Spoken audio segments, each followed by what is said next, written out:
Hello guys, pag-usapan lang natin ang breaking news. Ayon kasi sa bali-balita, Diyos ko, Catherine Bernardo natagpuan na ang right guy, si Daniel Padilla ba? Paano ba ito naibalita? Dahil naitanong ito kay Catherine Bernardo. Kahit maiksi lang ang sagot umano ni Catherine Bernardo, pero mas maalaga ito. Dahil ito ay napakagandang kasagutan galing umano kay Catherine Bernardo. Ayon kay Catherine Bernardo, nandyan na. Huwag na nating paabahin pa.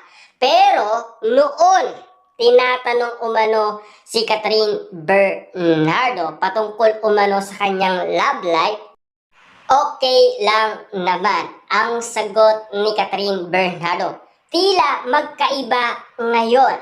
Kasi ang bulong-bulungan dahil nandyan na si Daniel Padilla dahil itutuloy na ang kanilang movie. Ang sagot kasi ni Catherine Bernardo, nandyan na. Huwag na nating paabahin pa. Kasi alam niyo naman siguro, nag-oo sila sa project na bulong-bulungan na tila naniniwala ang mga fans ni Daniel Padilla na si Daniel Padilla ang tinutukoy umano ni Catherine Bernardo. Kasi kung bakit magkaiba ang sagot ni Catherine Bernardo sa nauna sa ngayon. Dati kasi okay naman. Pero ngayon, nandyan na.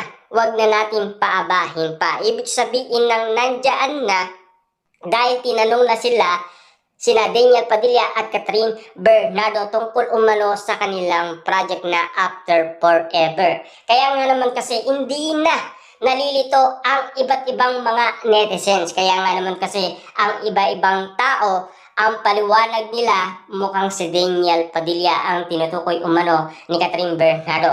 Kasi wala pa naman pag-amin galing kay Daniel Padilla at Kyla Estrada kung meron silang relasyon or magkaibigan lang sila, or ang tawag nila ay magkapatid lang, tulad ng nangyari umano sa Kat din. Dahil pagkatapos ng kanilang proyekto, ang tawag na nila sa isa't isa ay magkapatid lang. Wow, grabe talaga. Nakakatats nung una.